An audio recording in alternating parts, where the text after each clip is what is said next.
The shrill wail of police sirens pierced the afternoon quiet, growing louder with each passing second until a patrol car skidded to a halt directly in front of our moving truck. My heart hammered against my ribs, a frantic drumbeat echoing the sudden halt of our carefully orchestrated escape. "What in the world?" I murmured, peering through the windshield. Then I saw her. Carol, our HOA Karen, stood triumphantly on her manicured lawn, a sneer twisting her lips, gesturing wildly at our truck. An officer approached her, then turned, his gaze fixed on us. That's when my son, David, a man usually as calm as a summer lake, unbuckled his seatbelt with a purposeful glint in his eye. He reached into his jacket, pulled out his badge, and with a swift, decisive movement, flashed it. The officer's eyes widened. Carol's jaw dropped, her victorious smile dissolving into a horrified gasp. What would happen next? Life in the Willow Creek Estates HOA had been, for the most part, a tranquil existence. My husband, Robert, and I had moved into our charming suburban home nearly 2 decades ago, drawn by the tree-lined streets, the well-maintained parks, and the promise of a peaceful community. Our son, David, had practically grown up within its confines, riding his bike down cul-de-sacs and playing endless games of catch in the communal green spaces. For many years, the HOA was merely a background hum, a silent guardian of property values and aesthetic harmony. We paid our dues, attended the occasional meeting, and generally enjoyed the sense of order it provided. The rules, while sometimes a bit finicky, seemed to contribute to the overall pleasant atmosphere. We believed in being good neighbors, offering a helping hand, and fostering a sense of camaraderie. Robert, with his booming laugh and knack for fixing anything, was often the first to offer assistance when a neighbor's car broke down or a fence needed mending. I, on the other hand, enjoyed baking cookies for new residents and organizing impromptu potlucks in our backyard. We truly thought of Willow Creek as our forever home, a place where we could age gracefully, surrounded by friends and familiar faces. However, a subtle shift began to occur about 5 years ago, almost imperceptibly at first. It started with small, seemingly innocuous changes to the HOA rules. A new regulation about the precise shade of exterior paint allowed, then a stipulation about the type of flowers permitted in front gardens. These were minor adjustments, easily dismissed as efforts to maintain the neighborhood's upscale appearance. But then, Carol Jensen moved in. Carol was, to put it mildly, a force of nature. She arrived with an air of self-importance and an immediate, unwavering belief that she knew best for everyone. Within months, she had elbowed her way onto the HOA board, her sharp elbows and even sharper tongue clearing a path. Suddenly, the previously laid-back board meetings transformed into tense, drawn-out affairs, dominated by Carol's impassioned, often aggressive, monologues about community standards and violations. Her favorite pastime seemed to be poring over the HOA rulebook, magnifying glass in hand, searching for any minor infraction. She'd meticulously document perceived transgressions, complete with time-stamped photos, and bombard the alleged culprits with stern, official-looking letters. Mailboxes became battlegrounds, gardens became arenas for stylistic warfare, and even the simple act of leaving a trash can out an hour too long could result in a hefty fine. Our first real encounter with Carol's particular brand of zealous rule enforcement came when Robert decided to build a small, decorative birdhouse for our backyard. It was a charming little structure, painted a cheerful robin's egg blue, and nestled among the rose bushes. We thought it added a touch of whimsical beauty to our garden. Within a week, a crisp, official letter arrived, citing a violation of accessory structure aesthetic guidelines. The birdhouse, according to Carol, was not harmonious with the architectural integrity of the community. We were dumbfounded. It was a birdhouse. Robert, usually unflappable, was genuinely perplexed. He tried to reason with Carol at the next HOA meeting, explaining his intentions, even offering to repaint it a more neutral color. Carol, however, remained unmoved, her eyes gleaming with an almost unsettling conviction. "Rules are rules, mister. Hayes, she declared, her voice echoing in the surprisingly silent community hall. Ignorance is no excuse. We ended up taking down the birdhouse, a small but bitter pill to swallow. It felt like a tiny piece of our own creativity, our personal touch, had been forcibly removed from our own property. The incident, while minor, left a lingering bad taste, a subtle crack in our perception of Willow Creek's idyllic facade. The tension escalated steadily after that. Carol's reign tightened its grip. She introduced new, increasingly draconian rules, a mandatory schedule for lawn watering, a specific type of holiday lighting, and even a ban on excessive garden gnomes. Her scrutiny became relentless. She seemed to have an uncanny ability to spot a rogue blade of grass or a slightly mismatched curtain from 3 blocks away. She patrolled the neighborhood like a hawk, clipboard in hand, her car inching slowly past houses, her gaze sharp and assessing. Neighbors started whispering, then openly complaining, but no one dared to directly confront her. Her power on the board had grown, and her allies, often swayed by her forceful personality, seemed to outnumber any opposition. The once friendly atmosphere began to curdle, replaced by a pervasive sense of anxiety and resentment. People started avoiding eye contact, keeping their heads down, fearful of incurring Carol's wrath. Community gatherings, once lively and full of laughter, dwindled to awkward silences. We often found ourselves sighing in exasperation after receiving yet another, friendly reminder, about some minute infraction, a reminder that felt more like a threat. The breaking point arrived with the rose bush incident. We had a magnificent rose bush, a heirloom variety that had been in my family for generations. It bloomed profusely every spring, its vibrant red petals a splash of color against our house. It was a source of immense joy for me, a living connection to my grandmother. One day, a notice appeared on our door, demanding the immediate removal of the rose bush. The reason? It exceeded the permissible height for ornamental shrubs, and was obstructing the sightline for pedestrians. It was utter nonsense. The bush was well within our property lines, posed no danger, and was, quite frankly, beautiful. This wasn't a minor infraction, this felt personal. It was an attack on something I cherished, something that brought beauty and history to our home. Robert, usually the calmer of us two, saw the fire in my eyes. He knew this was different. We fought back. We attended the next HOA meeting, armed with photographs, measurements, and even an old survey map. We argued, pleaded, and tried to appeal to any shred of common sense or compassion. Carol, however, remained a stone wall, her face devoid of emotion. "The rules are clear, Mrs. Hayes," she stated, her voice flat. "Comply or face further action."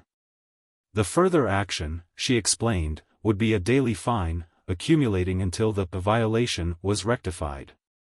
The thought of chopping down that rose bush, of severing that tangible link to my past, filled me with a profound sadness and a simmering anger. Robert and I looked at each other, and in that moment, a silent understanding passed between us. We couldn't live like this anymore. We decided, then and there, that we had to leave Willow Creek. The thought was terrifying, uprooting our lives after so many years, but the alternative, living under Carol's tyrannical rule, was simply unbearable. We began quietly making plans, contacting realtors, and subtly decluttering our home. We kept our intentions secret, not wanting to deal with any more of Carol's dramatics. Selling our house was surprisingly swift, a testament to the desirability of Willow Creek, despite its resident tyrant. The moving day arrived, a flurry of boxes, bubble wrap, and the rhythmic thud of furniture being loaded onto the truck. We had managed to keep our departure under wraps, feeling a sense of quiet triumph as the final boxes were loaded. The front door was locked, the keys handed over to the new owners, and we were finally, gloriously, free. As Robert expertly backed the massive moving truck down the driveway, I watched our old house recede in the rearview mirror, a wave of bittersweet relief washing over me. Freedom tasted sweet, even if it came with the slight pang of leaving behind a place that had once been so dear. The setting sun cast long shadows across the familiar streets, painting the neighborhood in a golden hue. We were just turning onto the main road, the entrance to the highway mere minutes away, when the piercing shriek of sirens tore through the peaceful evening. Our hearts leapt into our throats as the patrol car swerved in front of us, blocking our path. And there, standing on her lawn, pointing accusingly at our truck, was Carol, her face a mask of triumphant fury. The police officer, a young man with a serious expression, approached the driver's side of the moving truck. David, with his badge still firmly in hand, calmly stepped out. The setting sun cast a long shadow behind him as he engaged the officer in a low, earnest conversation. Carol, still gesticulating wildly from her lawn, seemed to be yelling something unintelligible, her face contorted in a mixture of rage and righteous indignation.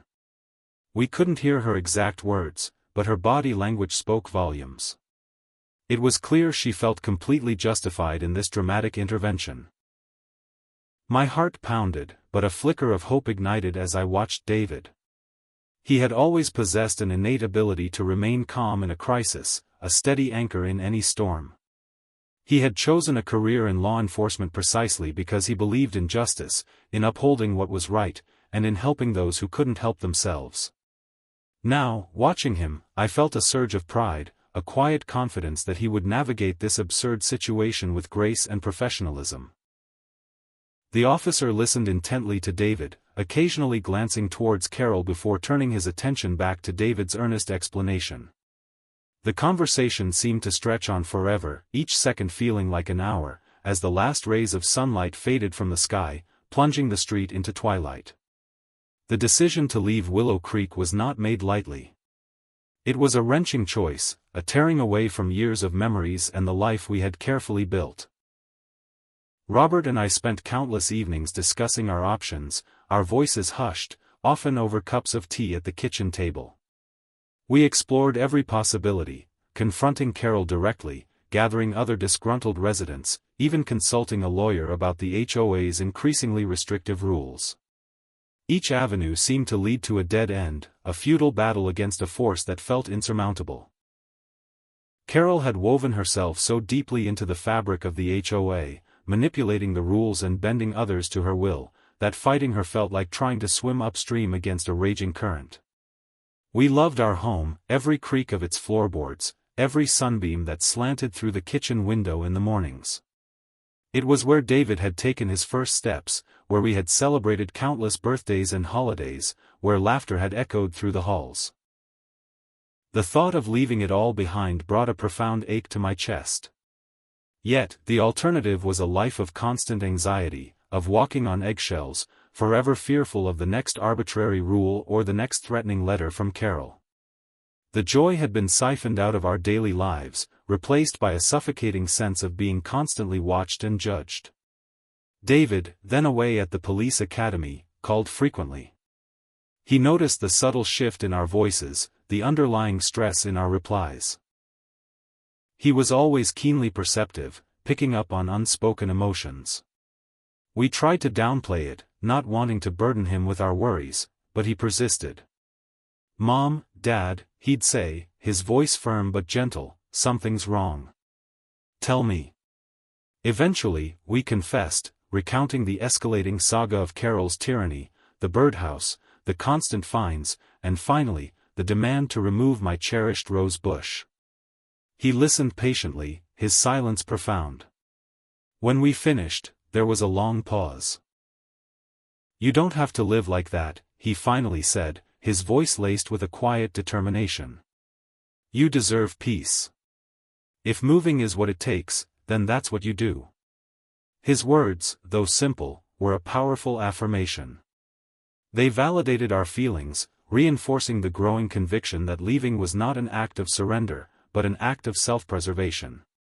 Knowing we had his support, his complete understanding, made the daunting task of starting anew feel less overwhelming. It gave us the courage to push forward with our plans.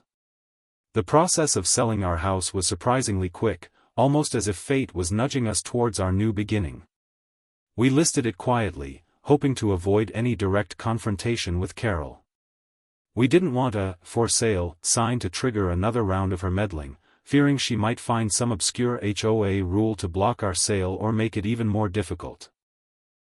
We conducted showings during unusual hours, hoping to slip under her watchful radar. Our realtor, a kind and discreet woman named Sarah, understood our predicament and worked diligently to keep our departure as low-key as possible. There were a few close calls, moments when we thought Carol might spot a potential buyer's car in our driveway, but somehow, we managed to avoid detection. The house, being well-maintained and in a desirable area, attracted immediate interest. Offers came in swiftly, and within a few weeks, we had a buyer. The relief that washed over us when the contract was signed was immense, a heavy burden lifting from our shoulders. We set a moving date, choosing a weekday when we hoped Carol would be preoccupied, assuming she had her own daily routine to follow. We meticulously packed our belongings, each box representing a small step towards our newfound freedom. The morning of the move dawned clear and bright, a perfect day for a fresh start. We hired a large moving truck and a couple of strong, cheerful movers. The atmosphere in our home, usually filled with the quiet hum of daily life, was now abuzz with activity, punctuated by the rustle of packing paper and the clatter of boxes. David, having just finished his training and taken some time off before starting his new assignment, was there to help. He was a tower of strength, efficiently directing the movers, lifting heavy boxes with ease, and keeping our spirits light with his easy humor. He even managed to make jokes about escaping the HOA prison, which made me laugh despite the lump in my throat. Robert and I worked alongside him, a well-oiled machine, carefully dismantling years of our lives and preparing them for transport. As the hours passed, and the truck slowly filled, a sense of anticipation grew within me. We were almost there. Almost free. By late afternoon, the house was empty, save for the lingering scent of our memories. The movers closed the back of the truck, the latch clicking shut with a final, satisfying sound. Robert climbed into the driver's seat, the engine rumbling to life. David sat beside him, and I took my place in the middle, a sense of profound relief washing over me. We exchanged tired but triumphant smiles. We had done it. We had escaped. As Robert expertly backed the large moving truck down our familiar driveway, I turned for one last look at the house that had been our home for so long. The windows, once filled with light and laughter, now stared blankly back at me. A wave of nostalgia, surprisingly strong, washed over me. It was hard to say goodbye, even with all the recent strife. But the thought of a new beginning, a life free from constant scrutiny and petty rules, quickly replaced any lingering sadness. We were just about to turn onto the main road, the entrance to the highway a mere stone's throw away, when the serene quiet of the late afternoon was shattered by the piercing wail of police sirens. My head snapped up, my eyes scanning the street. The sound grew louder, more insistent, until a patrol car swerved sharply, cutting directly in front of our enormous moving truck. Our vehicle lurched to a halt, throwing us forward against our seatbelts. My breath hitched in my throat. What could this possibly be about? Then I saw her. Carol, our nemesis, stood on her immaculate lawn, a triumphant, almost gleeful, expression plastered across her face. She was pointing at our truck, her arm extended, her body trembling with what seemed to be a mixture of excitement and vindication. An officer emerged from the patrol car, his gaze sweeping over Carol, then over to our truck, his hand resting on his service weapon. The gravity of the situation hit me then, a cold dread seeping into my bones. Carol had done something truly outrageous, and now we were caught in her final, desperate attempt to control us. This was not a minor infraction, this was an escalation, a deliberate act of malice. My mind raced, trying to comprehend what accusation she could possibly have conjured up to warrant police involvement in our departure. The officer, a young man, began to walk towards us, his expression unreadable. This was it. This was Carol's ultimate power play, her last attempt to exert control, and it was playing out right here, on the street, for all our former neighbors to potentially witness. David's calm demeanor was a stark contrast to the escalating tension. He spoke to the officer, his voice low and steady, while Carol continued her frantic theatrics. The officer listened, occasionally nodding, his gaze shifting between David and the irate woman on the lawn. A few minutes later, the officer walked over to Carol. We couldn't hear their conversation, but Carol's gestures became even more exaggerated, her face a furious mask. She jabbed her finger in our direction, then at her own chest, as if she were the ultimate victim. The officer, however, remained impassive, his expression giving nothing away. He then returned to David, a notepad now in his hand. He scribbled something down, then looked up, his eyes meeting mine through the windshield. I held my breath, bracing myself for whatever outrageous accusation Carol had leveled against us. David, still outwardly composed, turned slightly, giving me a reassuring nod. The sun had completely set now, casting long, dark shadows that made the scene feel even more dramatic. The streetlights flickered on, illuminating the bizarre standoff in the dimming light. Our decision to move was a carefully guarded secret, a strategy born from bitter experience. We knew Carol's penchant for meddling, her uncanny ability to sniff out any deviation from her imagined perfect community. We didn't want a "for sale" sign in our yard to become a beacon for her scrutiny, prompting a new wave of fabricated rules or desperate attempts to sabotage our sale. Our real estate agent, a quiet and understanding woman named Brenda, was a godsend. She understood our unique predicament and agreed to conduct showings discreetly, often during hours when Carol was known to be away from her meticulously manicured property. We tried to make our house appear as unremarkable as possible from the outside, hoping to blend in, to become invisible to Carol's ever-watchful eyes. We packed our belongings slowly, methodically, often late into the night, the soft rustle of packing paper and the quiet click of tape guns the only sounds in our otherwise silent home. Each box sealed was a small victory, a tangible step closer to our escape. We felt a strange mix of emotions during this period. A pervasive anxiety about being discovered, a quiet determination to see our plan through, and an underlying sense of bittersweetness at leaving the only home our family had ever truly known. The days leading up to the move were a blur of activity and unspoken tension.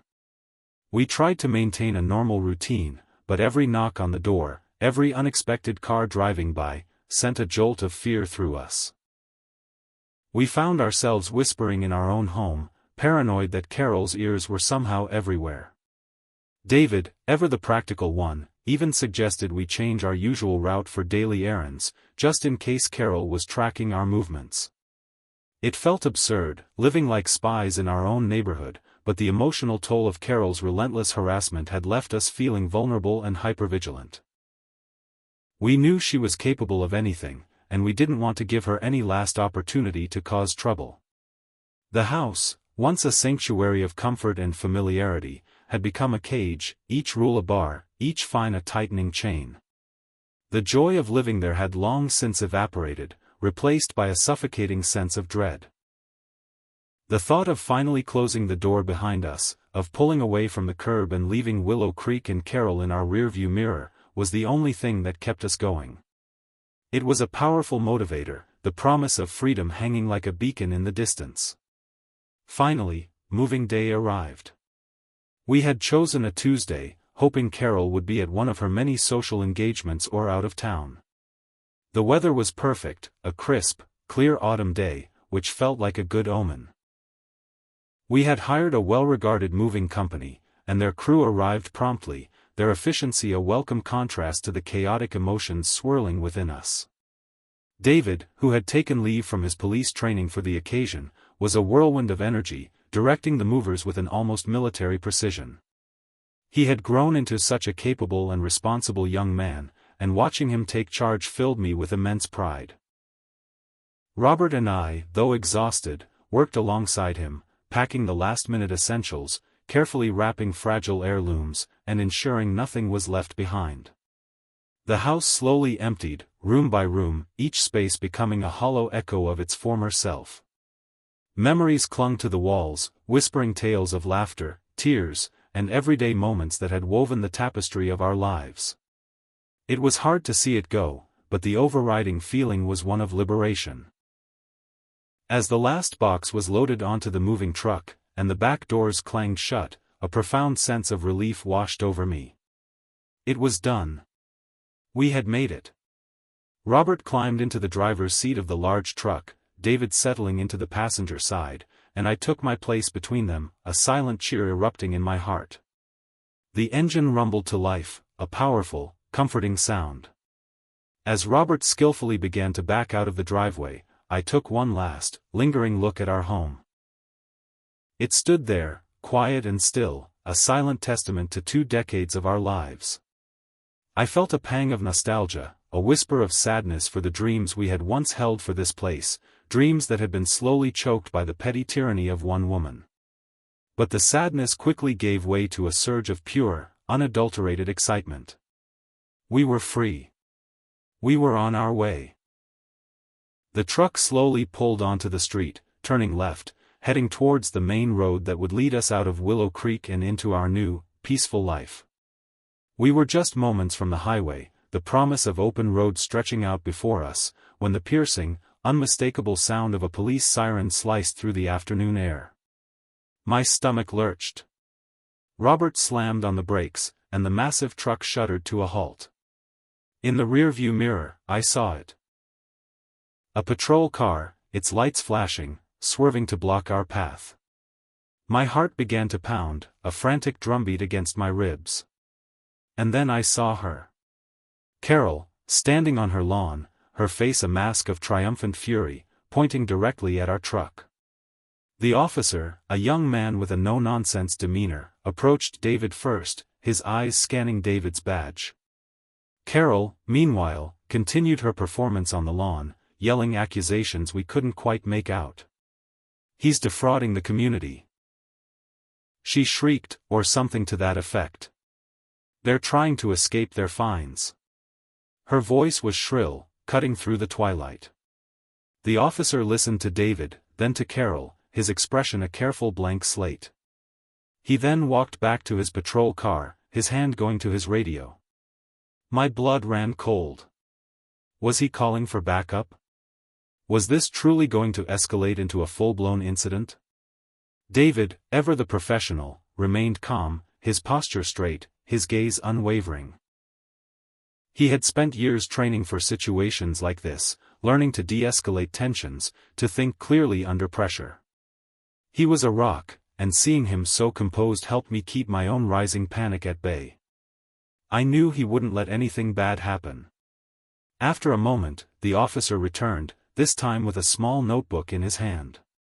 He asked David a few more questions, David answering each one clearly and concisely. Carol, still red-faced and agitated, continued to provide a running commentary from her lawn, her voice growing hoarser with each outburst. The officer finally looked up from his notepad, his eyes thoughtful. He then walked towards Carol, a slight frown on his face. This was the moment of truth. What would he do? What ridiculous charge had she concocted this time?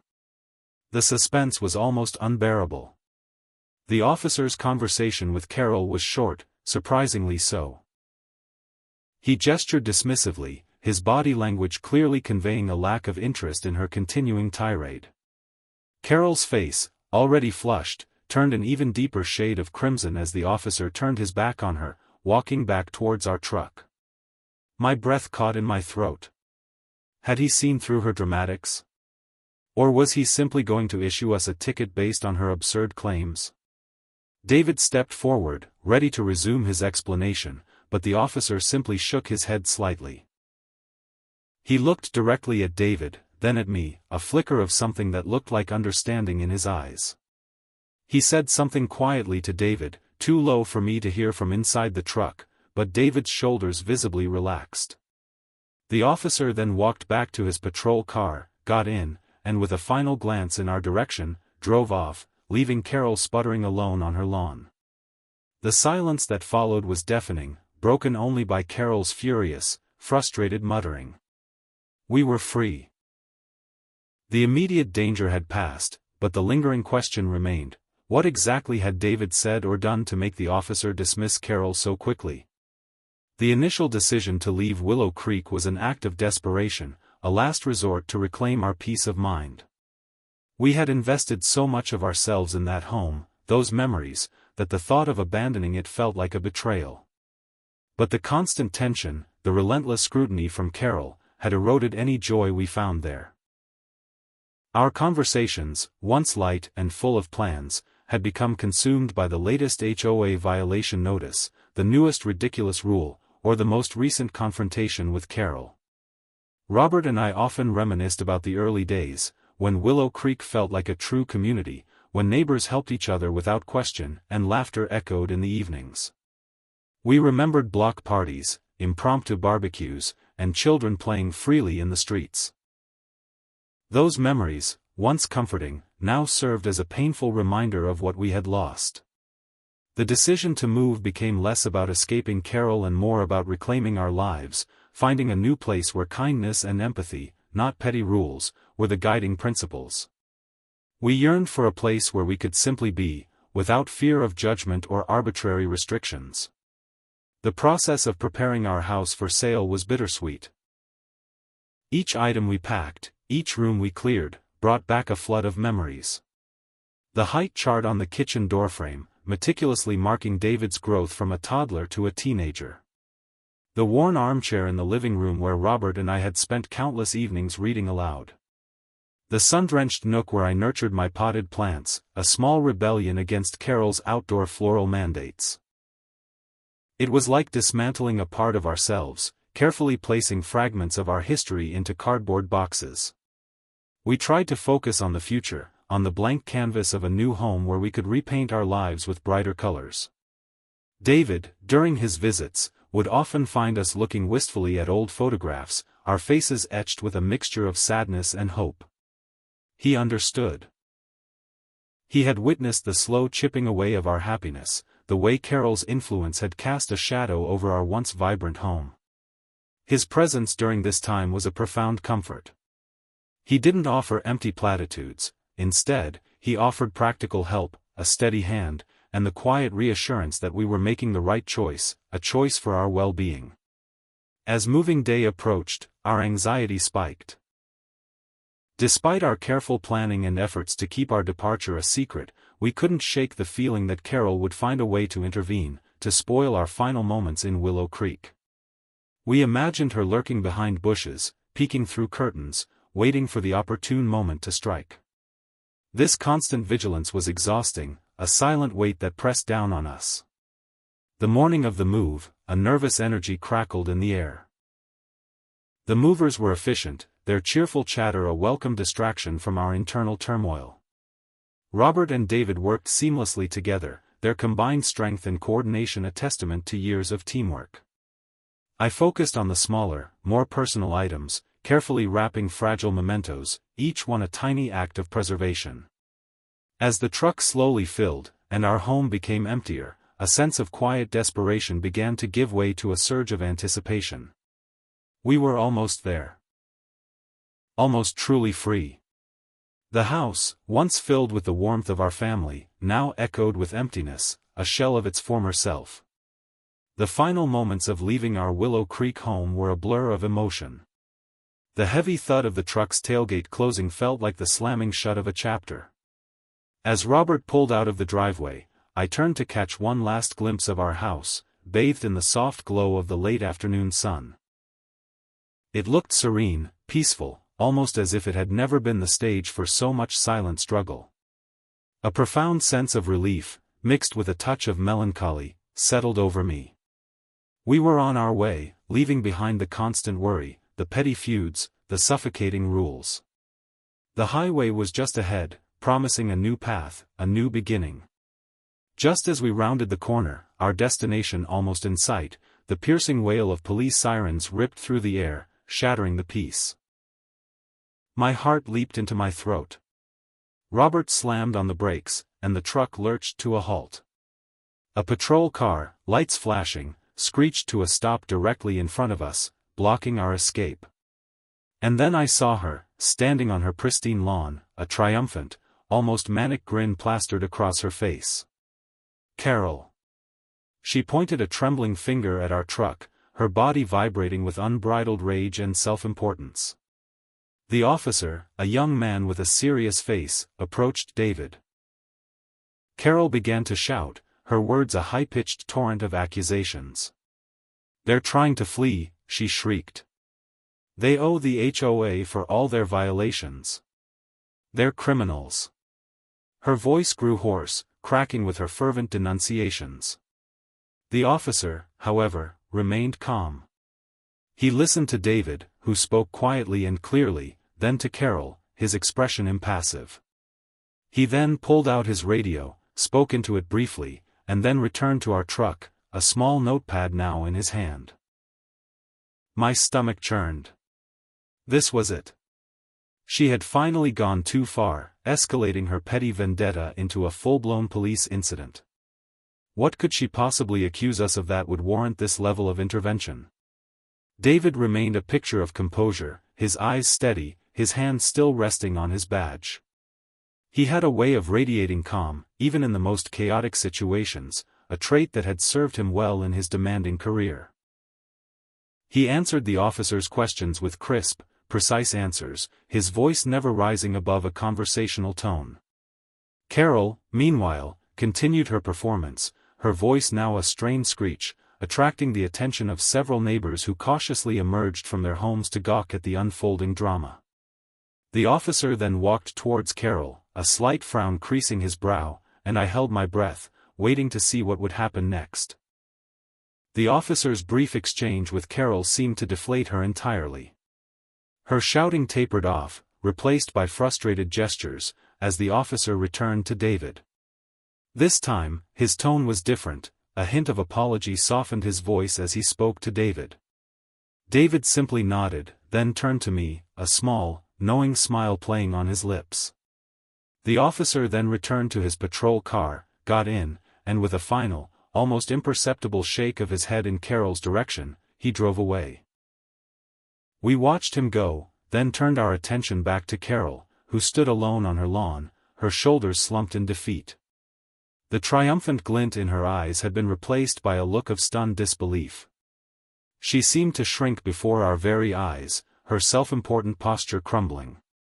The silence felt heavy, charged with the lingering tension of the absurd encounter. Robert slowly released the breath he hadn't realized he was holding. We were truly free. But what had transpired between David and the officer that had so quickly diffused the situation and left Carol utterly vanquished? The initial euphoria of having the house under contract was quickly tempered by the daunting reality of moving. 2 decades of accumulated belongings, memories, and habits filled every corner of our home. It was a monumental task, and the sheer volume of things we owned felt overwhelming. We decided to approach it systematically, tackling one room at a time, but even with this organized approach, the physical and emotional labor was immense. Each item held a story, a memory, and deciding what to keep, what to donate, and what to discard was an emotional roller coaster. We found old school projects of David's, faded photographs from family vacations, and trinkets collected from forgotten adventures. It was a journey through our past, a poignant reminder of the life we had built within those walls. Despite the sentimental attachments, we were driven by the desire for a fresh start, a life unburdened by the constant fear of Carol's next arbitrary rule or her latest petty grievance. During this arduous process, David's help was invaluable. He arrived with a meticulous packing plan, an endless supply of boxes, and an infectious enthusiasm that kept our spirits up. He tackled the heavy lifting with ease, skillfully disassembling furniture and carefully wrapping fragile items. But more than his physical strength, it was his emotional support that truly mattered. He listened patiently as I recounted stories behind various keepsakes, offered gentle encouragement when I felt overwhelmed, and reminded us of the peace that awaited us on the other side of this move. He never once questioned our decision to leave, even though it meant uprooting his parents from the only home he had ever known. His unwavering support solidified our conviction that this was the right path, a necessary step towards reclaiming our happiness. He understood that our peace of mind was paramount, and his empathy was a constant source of strength. He even managed to make a game out of packing, turning the laborious task into a series of challenges, which surprisingly made the time fly by. The days leading up to the move were filled with a strange mix of anticipation and trepidation. We continued our covert operations, ensuring no "for sale" signs were prominently displayed and coordinating showings during Carol's known absences. We felt like characters in a spy novel, constantly looking over our shoulders, whispering about our plans, and trying to act as nonchalant as possible. The fear of Carol's last-minute interference was a constant, low-level hum in the background of our lives. We knew she was capable of anything to maintain her control, to assert her authority. We imagined her devising elaborate schemes to derail our departure, perhaps reporting fabricated structural issues or alleging unpaid HOA dues. The thought was absurd, yet given her history, not entirely unbelievable. This constant vigilance was draining, but the promise of freedom, the image of a life without Carol's shadow looming over us, propelled us forward. Finally, the morning of the move arrived, bathed in the gentle glow of a new dawn. It felt surreal, like the culmination of a long-held dream. The air was crisp, carrying the faint scent of autumn leaves, and a sense of profound liberation began to settle in. The moving truck, a colossal vehicle that seemed to swallow our belongings whole, arrived promptly. The movers, a cheerful and efficient crew, went about their work with a practiced rhythm. David, now in his element, orchestrated the entire process with military precision, his commands clear and concise. Robert and I, exhausted but exhilarated, handled the last few delicate items, each one a tangible piece of our past. As the final box was loaded, and the heavy doors of the truck clanged shut, a collective sigh of relief escaped our lips. We had done it. We had successfully navigated the treacherous waters of Willow Creek and emerged on the other side, our freedom within reach. Robert eased the massive truck out of the driveway, the engine humming a triumphant tune. I took one last look at our home, now empty and silent, a stark contrast to the vibrant life it had once held. It was hard to say goodbye, but the overwhelming feeling was one of profound relief and excitement for the future. We turned onto the main road, the entrance to the highway visible in the distance, promising an open road and a new life. Just as we gained speed, the piercing wail of police sirens shattered the peaceful afternoon. My stomach plummeted. Robert slammed on the brakes, and the truck shuddered to a halt. A patrol car, lights flashing, screeched to a stop directly in front of us, blocking our path. And there she was. Carol. Standing on her lawn, her face a grotesque mask of fury and triumph, her arm outstretched, pointing accusingly at our truck. "They're running away," she shrieked, her voice shrill and hoarse. "They're thieves. They've destroyed the neighborhood." Her words were a confusing jumble of accusations, clearly born from a desperate attempt to create a legal reason to stop us.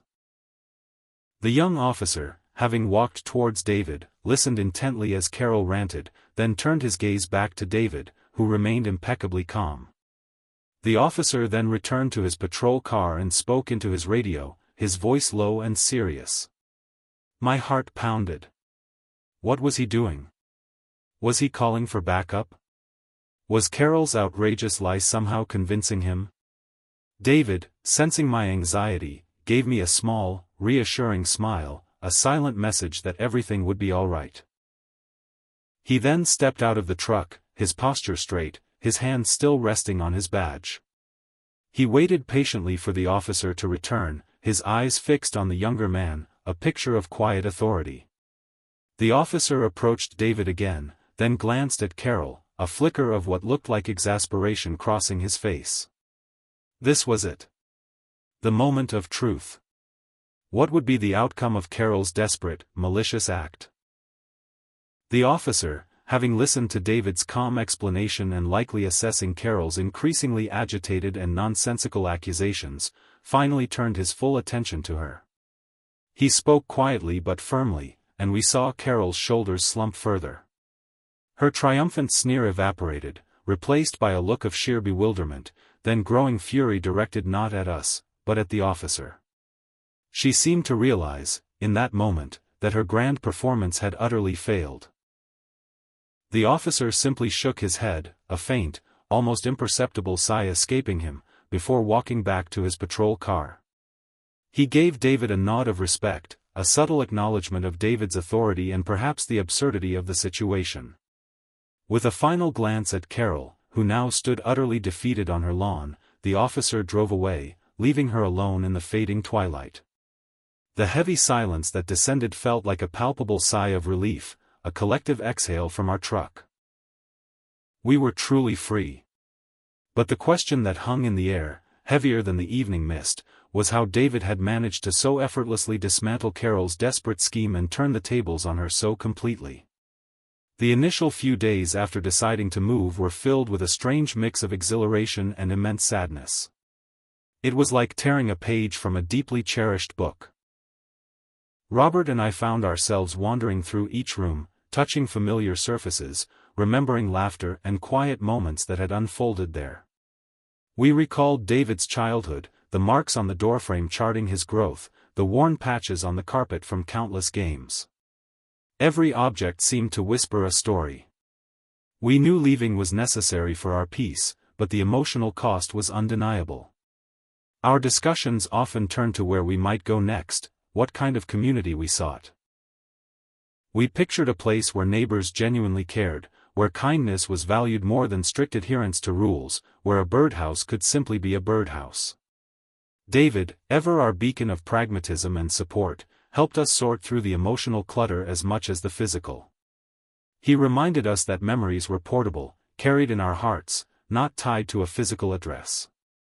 His calm demeanor and steady encouragement were a powerful antidote to our lingering doubts. Packing became an archaeological dig through our lives. We unearthed forgotten treasures, handmade Mother's Day cards from David, a dusty box of old vinyl records, a collection of seashells from a long-ago family vacation. Each item brought a fresh wave of nostalgia, sometimes sweet, sometimes tinged with regret for how the latter years in Willow Creek had soured our experience. We took turns telling stories, laughing at old inside jokes, and sometimes, wiping away a quiet tear. David often joined us, his own memories intertwining with ours. He shared anecdotes from his childhood, reminding us of the happy times that had defined our years in that house, ensuring that the recent bitterness didn't overshadow the decades of joy. He was instrumental in keeping our spirits from flagging, always focusing on the excitement of what lay ahead, the blank slate of a new beginning. He tirelessly packed boxes, managed logistics, and even researched potential new communities for us, always prioritizing places known for their friendly, less rigid atmospheres. As moving day approached, the tension in the air was thick enough to cut with a knife. Despite our meticulous planning and cloak-and-dagger efforts to keep our departure secret, a pervasive anxiety clung to us. We felt Carol's watchful eye even when she wasn't physically present, a lingering shadow cast by years of her overbearing presence. Every unfamiliar car that drove by, every unusual sound outside, sent a jolt of fear through us. We whispered our goodbyes to the house, almost as if it could hear us, promising to carry its good memories with us. We pictured the triumphant look on Carol's face if she ever found out, and that image fueled our determination to leave without a trace. We knew she wouldn't hesitate to cause trouble, to invent new violations or escalate old ones, simply to assert her power one last time. The thought of confronting her again, especially on our final day, was unbearable. We just wanted to slip away quietly, to vanish from her radar and start fresh, far from her suffocating influence. The morning of the move was a symphony of organized chaos. The movers, a cheerful and robust crew, efficiently transferred our possessions from our home to the cavernous truck. David, a natural leader, expertly directed their efforts, ensuring everything was carefully packed and loaded. Robert and I moved like automatons, fueled by adrenaline and the sheer desire for this chapter to end. As the last box was secured and the truck's rear door clanged shut, a wave of profound relief washed over us, a tangible easing of the immense pressure we had been under. We hugged each other tightly, a silent celebration of our imminent freedom. Robert started the engine, a powerful rumble that promised escape. As we pulled out of the driveway, I turned for one last, lingering look at the house, bathed in the soft morning light. It stood silently, an empty shell, but its emptiness now felt like a promise of new beginnings, rather than a symbol of loss. We were barely out of our old neighborhood, the highway sign a welcoming beacon in the distance, when the piercing wail of police sirens tore through the quiet morning. My heart seized in my chest. Robert slammed on the brakes, and the massive moving truck shuddered to a halt, the sudden stop throwing us forward. A patrol car, lights flashing, screeched to a stop directly in front of us, blocking our path. And there she was. Carol. Standing on her lawn, her face contorted in a grotesque mask of fury and vindication, her arm outstretched, pointing accusingly at our truck. "They're attempting to flee justice," she shrieked, her voice hoarse with manufactured outrage. "They're violating every HOA rule in the book. They're criminals." Her wild accusations were a jumbled mess, a desperate attempt to create a reason for our arrest. The young police officer approached David, who had already calmly stepped out of the truck, his badge clearly displayed. The officer listened to Carol's escalating tirade, then turned to David, his expression questioning. David, ever the professional, spoke calmly, explaining the situation in clear, concise terms. The officer then returned to his patrol car, spoke briefly into his radio, and then, to our absolute astonishment, simply got back in his car and drove away, leaving Carol sputtering alone on her lawn. The silence that followed was disorienting, punctuated only by Carol's furious, frustrated muttering. We were free.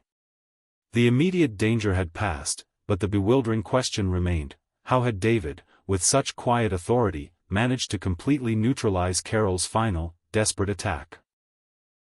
As it turned out, David, in his unassuming way, had delivered the ultimate counterpunch. When the officer had approached, David had calmly identified himself as Detective David Hayes of the Major Metropolitan Police Department of a different state. Choose a compelling one for the ending, not merely an officer, but a detective.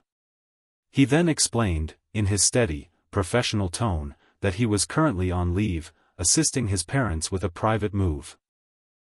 He went on to inform the officer, with a polite but firm voice, that his parents had fully complied with all legal aspects of selling their property, and any alleged HOA violations were civil matters, not criminal, and certainly not grounds for detaining a vehicle or individuals. He then produced official documentation of the sale, signed and dated, proving their legal right to vacate the premises. Then came the wild ending. David, his voice dropping slightly, but clearly audible to the officer and even to us in the truck, added, "Furthermore, officer, my family has been subjected to ongoing harassment and malicious false reporting by Ms. Jensen for months, if not years. While I understand her distress at seeing us leave, her current actions constitute filing a false police report, harassment, and potentially obstruction of justice. As a fellow officer, I'm sure you understand the seriousness of such charges." He paused, letting his words sink in. "I would prefer not to press charges today, as we are simply trying to leave peacefully.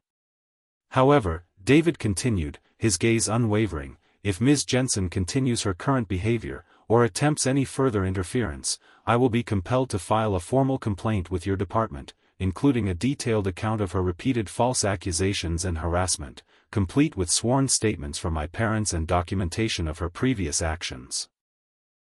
I trust you'll handle this appropriately." The young officer, whose initial skepticism had turned to respect, then to a subtle but undeniable apprehension, quickly understood the gravity of David's statement. He was not just speaking to a civilian, he was speaking to a peer, a detective from a major force, who was clearly documenting the entire interaction.